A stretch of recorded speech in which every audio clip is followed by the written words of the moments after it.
5 seconds.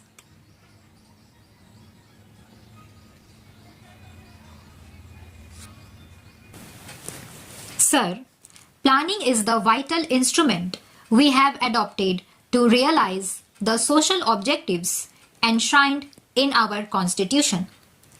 Through the 5-year plans, we have already achieved a significant increase in the national income in the past 18 years and laid the foundations of technological advance. The plan is fast modernizing our agriculture and strengthening and diversifying our industry. Above all, it has reinforced national unity and purpose. The attack on our territory in 1962 and again in 1965 forced us to modify the pattern of national expenditure. Before we could reconcile the competing claims of development and defense, drought struck us. Foreign credits became uncertain. Recession followed. All these seriously restricted our freedom of choice. We had to divert our energies to fight drought and near famine and their aftermath. For some time, long-term planning had to be virtually suspended. But we succeeded in turning adversity to good use. We concentrated on import substitution, which further enlarged our industrial base.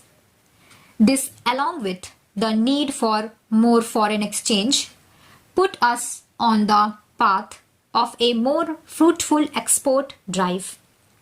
We maintained our investment in development work, especially in intensive agriculture programs. A new period has now opened. There is a welcome upsurge in the economy, and the increases in agricultural production have brought us nearer to self-sufficiency in food grains. But inevitably, there are other problems and a fresh challenge to face. Rural disparities have increased, partly owing to the very efforts we have made to move rapidly towards self-sufficiency in food, and partially owing to a certain slowness in the matter of implementing the land reforms. Although the industrial recession has been curbed, new industries are not coming up fast enough, and unemployment, especially of technically trained persons, continues to be acute. We have a larger and understandably enough and more distinct population. Planning is the method to which we are committed for meeting such challenges. We have carried out 3 5-year plans. Each 5-year plan has addressed itself especially to problems which have emerged either because of new political and economic developments in the country and in the world, or as a consequence of progress we have already achieved. The priorities and the emphasis have necessarily changed and have had to be adjusted from plan to plan, but we have always kept in view our long-term objectives and their achievement. The 7th plan represents a conscious, internally consistent and carefully throughout program for the most efficient exploitation of our resources possible in existing conditions.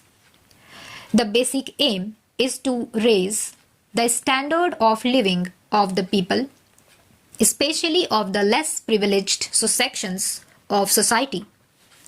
Our planning should result not only in an integrated process of increased production, but rational distribution of the added wealth.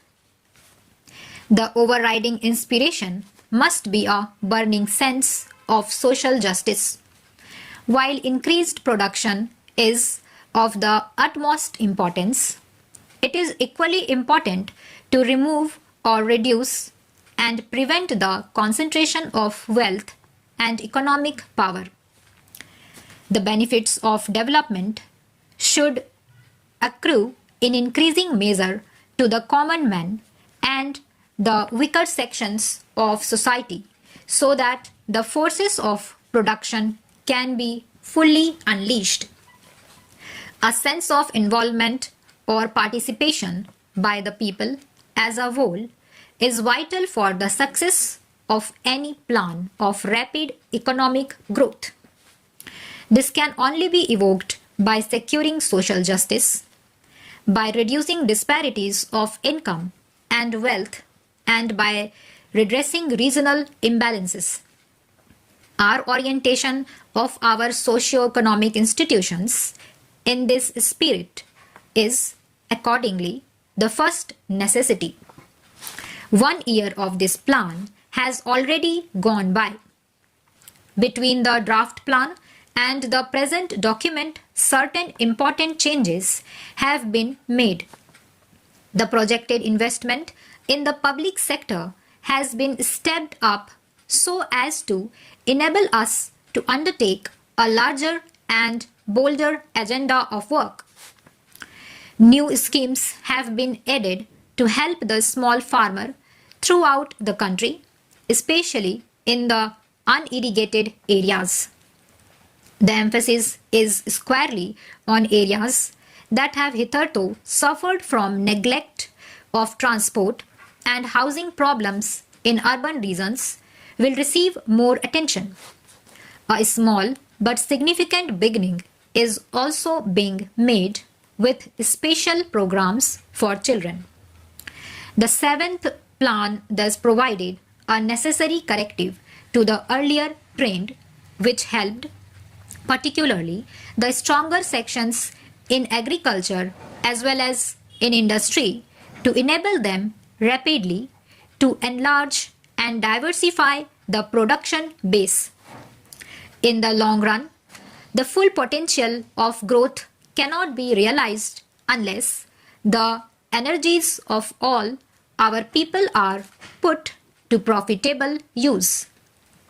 The emphasis on spreading the impetus and benefits of economic growth to the weaker sections is thus necessary in the interest of inequality as well as growth. The plan will now assist the less prosperous sections of our farming population to improve their position and make a yet bigger contribution to the national economy. Greater industrial activity and the modernization of agriculture by adopting intensive methods of cultivation and irrigation would mean that a larger proportion of young men seeking jobs could find employment nearer home. Stop.